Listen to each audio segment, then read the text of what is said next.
Ukrainian territory turned into a hiding place for the Russian army. Russian troops were trapped in most of the Ukrainian front lines following the Wagner rebellion. The Russians are in a desperate situation in Luhansk and Donetsk in the east of Ukraine, Kharkiv in the north, Berdyansk, Tokmak, Melitopol, Zaporizhia, and Kherson in the south. The Ukrainian armed forces specifically target Russian military facilities, command centers, and ammunition depots in these regions with effective weapon and missile systems.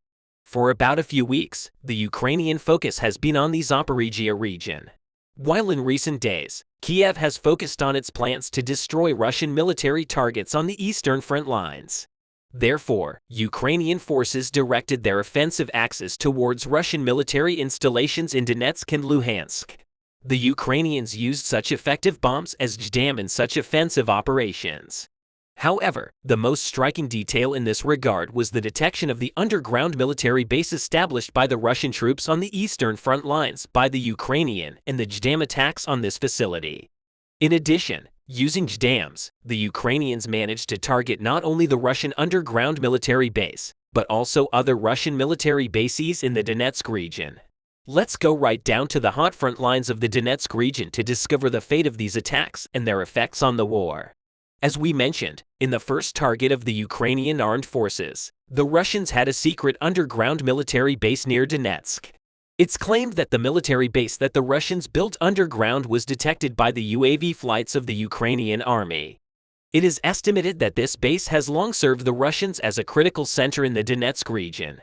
However, the UAV flights carried out by the Ukrainians, especially in the Donbass region, during the troubled times when Russia was dealing with rebellions, managed to determine the location of many Russian military facilities. Among these reconnaissance efforts, the Russian underground base center in Donetsk attracted the attention of the Ukrainian troops. Currently, Ukrainians like Bakhmut use underground bunker base and military command centers on critical front lines. The Russian underground military base in Donetsk has long been an important center for Moscow's invasion plans. After the strategic daughter of the Russian underground base was seized, the Ukrainian Marine Corps took action. Fighters of Ukraine, 35 Marine Brigade, managed to destroy the underground military headquarters of the Russian army in Donetsk with JDAM bombs from a critical range of 150 kilometers. Russian troops did not expect the stunning JDAM attack. The reason for this was that there were still a large number of Russian soldiers in the underground headquarters in Donetsk. In other words, Russia could not receive the intelligence of the JDAM attacks and suffered heavy losses as a result of these attacks. The video of the attack was published on the internet. The video showed the task of the Ukrainian defenders, the chief of staff, and the commander of the mortar battery. And although the Russian headquarters were underground, this did not help hide the Russian troops from the Ukrainian defenders. As a result of JDAM attacks carried out by the Ukrainians, no matter how deep the Russians build their headquarters, the Ukrainian armed forces stated that they would find and destroy them on Ukrainian soil. The destruction of the secret Russian headquarters in Donetsk with JDAM bombs also disrupted Moscow's plans in the critical area between Donetsk and Luhansk. Because, besides Donetsk, Russian troops are currently going through difficult stages in the city of Bakhmut and on the front lines of Luhansk. The Russian headquarters in Donetsk also led the clashes in Bakhmut. In addition, the headquarters was deciding what kind of tactics the Russian forces in Luhansk region would follow. According to the course of both Donetsk and Bakhmut, if the Russians suffered heavy losses in Donetsk and Bakhmut, the support units from this underground headquarters would disperse to these areas, and the duties of these units would be determined here. In other words, by destroying the underground headquarters of the Russians in Donetsk, the Ukrainian army actually dealt a heavy blow to the Russian military structure in Bakhmut and other front lines in Donbass. On the other hand, the JDAM bombs used by the Ukrainians in this attack were also used to destroy the Russian military facilities in the Donetsk region.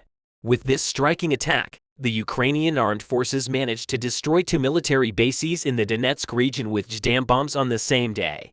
Recently, Ukrainian forces attacked the most important Russian military bases in Donetsk. Critical Russian military bases in the Donetsk region were destroyed by 2 JDAM smart bombs. Videos of both attacks on Russian military bases in Donetsk and near this region were also posted on the internet. According to Ukrainian media reports, one of the videos showed the attack on the command and control post of the 238th Independent Rifle Battalion in the village of Novotroitsky, Donetsk region. The other video revealed that the command center of a Russian army personnel were located in the Kievsky district of Donetsk was destroyed. There is no official information on what kind of weapons the Russians used to hit the Russian military bases in Donetsk. However, according to OSIN analysts, they clearly used JDAM-guided air bombs from the Ukrainian armed forces in these offensive operations. In the images released, JON Direct Attack Ordnance JDAM is a relatively inexpensive conventional bomb diversion kit manufactured by Boeing. JDAM transform existing unguided general-purpose bombs into intelligent, precision-guided weapons. Basic version of JDAM can be launched at a distance in excess of 28 kilometers. The addition of wings allows the range to be increased to 70 to 80 kilometers, or even 150 to 200 kilometers. So the Ukrainians may have used this military ammunition to hit the Russian facilities in Donetsk. All the features of JDAM ammunition are sufficient to be effective in such attacks. If you remember, the Ukrainians had already used JDAM bombs on the eastern front lines, including Donetsk. Kiev officials did not specify that they directly used JDAM bombs in both current attacks and past offensive operations. But with those reports and all the evidence of such attacks proved that Ukrainians used JDAM bombs frequently. So what stage does the destruction of Russian military headquarters and base areas by the Ukrainians in the Donetsk region point to in Kiev's offensive plans? Of course, the offensive operations of the Ukrainians are not limited to the central city of Donetsk. The Ukrainians continue to carry out effective offensive operations in other cities in the Donetsk region to ensure full control. Apart from the central city of Donetsk, Ukrainians are struggling to take control in Bakhmut, Kulikivka, Kuranivka, Batagayka, Krasnohora, and Popasna. For the moment, the sounds of missiles, guns, and bombs do not cease every second in all these cities. Considering that, especially with the arrival of summer season, the clashes become much more intense. It seems quite normal that the range of the trench wars between both sides has decreased. The Ukrainian armed forces continue to squeeze the Russians in these critical areas and clear them from these front lines. Russia had fallen behind in the city since the last Wagner revolt. The revolt ended, but for Russia, this created a great opportunity for Ukraine. As the influence of Wagner forces in Bakhmut disappeared because the Moscow administration was using the Wagner forces on the front lines in its war strategy. With the neutralization of Wagner troops in Bakhmut who were constantly on mission at the center of the fiercest clashes, the Ukrainian troops realized that the Russian defense lines in the city were softening. Normally, Kiev continued to carry out the offensive actions through the city. Special forces of the Ukrainian army besieged the city from all sides to the north of Bakhmut. Ukrainian troops in Bergkirk and Krasnohrad moved in. These troops began to advance towards Bakhmut from the north. In the south of Bakhmut, activities started in Opitny and Kaliska. Ukrainian troops continued to attack Bakhmut from the city. The Ukrainian army also carried out effective artillery attacks on the Bakhmut eastern and western fronts. Ukrainian forces removed Russian forces from their positions on the western outskirts of Bakhmut and continued offensive operations near Kibagaevka. Most recently, the Ukrainian General Staff reported that the Ukrainian forces had seized the strategic initiative in the direction of Bakhmut and are currently conducting a large offensive in the region. The main goal was clear: the Ukrainians wanted to wave their blue-yellow national flag in Bakhmut after the Russians were exhausted by the Wagner rebellion. Russian sources and media also shared statements about the situation in Bakhmut confirming the progress of the Ukrainians in this regard. Russian male bloggers claimed that the Ukrainian forces were advancing along the 40 Bakhmut Sloviansk highway, Nina Zalesnik, and conducting offensive operations in the directions of Yadin and Palisovka. So what are the Russians doing about it? Ukrainian Eastern Forces Group spokesman Colonel Sergei Kiribas reported that the Russians transferred an UN and Russian Air Force regiment from the Crimea region to the direction of Bakhmut to reinforce their forces in the Bakhmut settlement. Reinforced Russian troops from Kremen are expected to unite with the 106th Air Raid Division in Krasnohora, and these two troops are expected to join the clashes in Bakhmut. It is also estimated that the 6th Cossack Motor Regiment of the Russian Army, located in the southeast of Krasnohora, that is northeast of Bakhmut, will participate in the clashes in the Castle of the War. But the Ukrainian armed forces advancing towards the Krasnohora settlement, the number of Russian prisoners of war increased.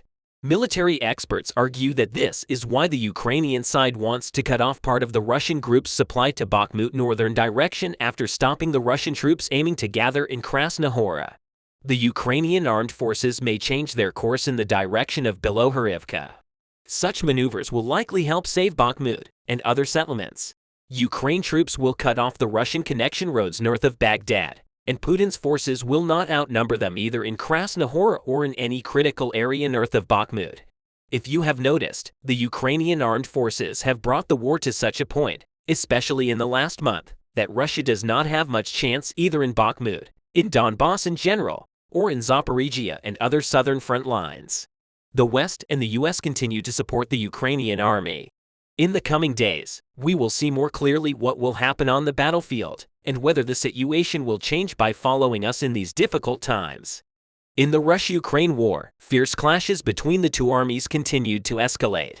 Although most of the fighting is taking place on the Ukrainian-Russian border, a number of suspicious developments are also taking place on Russian soil. These include generals assassinated or suspiciously found dead, acts of sabotage against infrastructure, explosions and fires of unknown origin. But who is behind these developments, each of which is important enough to affect the course of the war? New statements by Russian rebel groups have revealed many hidden truths. Our goal is to destroy Putin's fascism from its roots.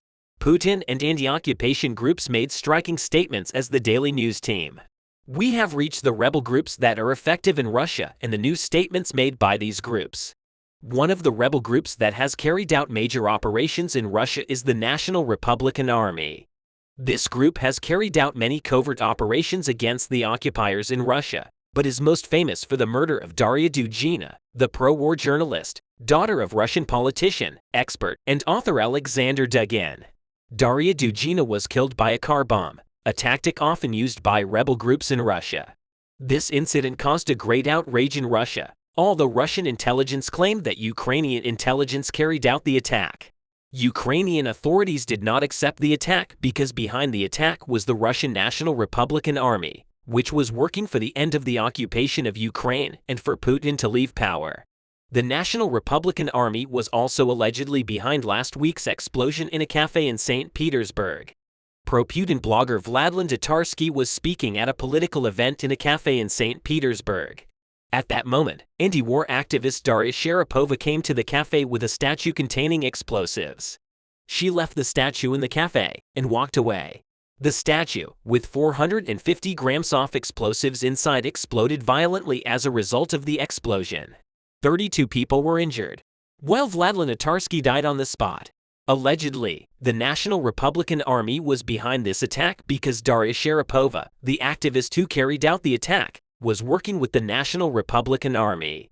War analyst Alek Batina reported that the National Republican Army defines itself as follows: an anti-occupation and anti-Putin is underground partisan movement within Russia that coordinates resistance efforts through social media.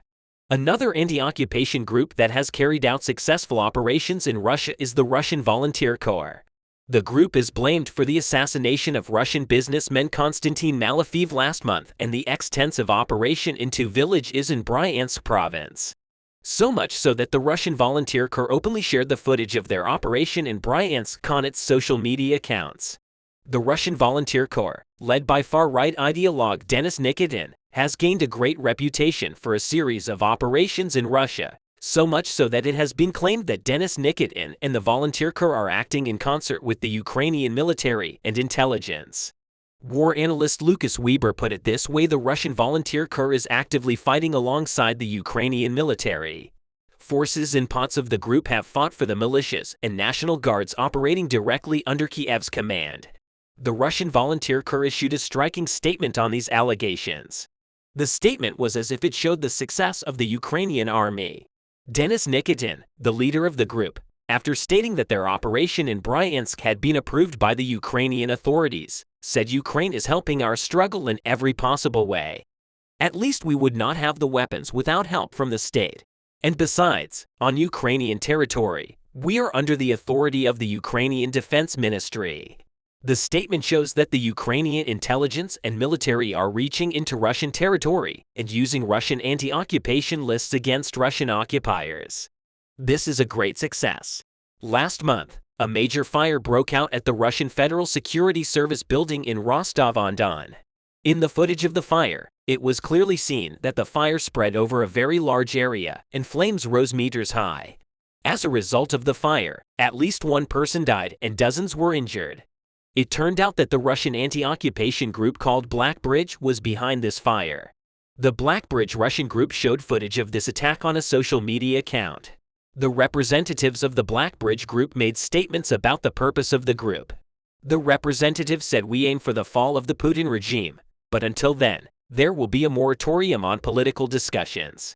Our goal is to eradicate Putin's fascism in order to make room for a new state of sane people, to restore normal life and a normal future to the country." The representative continued his description of the group's activities as follows. In short, any person can be hacked, inadvertently leaked information, or it can turn out to be a trap. We teach this to supporters and activists. We ask them not to trust anyone, including us. You could not disclose what you don't know. The representative concluded by saying that they receive help from sympathizers and supporters. They have contacts with many foreign countries, including Ukraine, but do not receive support. Anti-occupation groups in Russia continue to undermine Putin. One of these groups is the Anarcho-Communist War Organization. Thomas Lord, a war analyst, considers this group to be the most valuable among the rebel movements, as they publish direct first-hand evidence of the attacks on infrastructure. So much so that, Lord said of the Anarcho-Communist War Organization, various groups have claimed to have detonated improvised explosive devices targeting Russian railways, as well as similar acts of sabotage. But the war organization of anarcho-communists in particular has declared a concerted campaign to attack Russian railways, especially those that run through the military. The war organization of anarcho-communists is convincingly an indigenous group with no outside support, Lord continued. Given the operations carried out by all of these groups and the striking statements they have made, it seems that Russian leader Vladimir Putin is getting more and more concerned every day. Not only is he taking blows on the front line and in international relations, but he is also taking blows from many individuals and groups within his own country. The Russian people organizing protests for the Ukrainian occupation to stop the Russian rebel groups fighting for Putin to lose. The soldiers who do not want to fight in the Russian army. The equipment and ammunition problem, the sanctions of Western and European countries, and most importantly, the successful operations of the Ukrainian army seem to bring the end of Putin.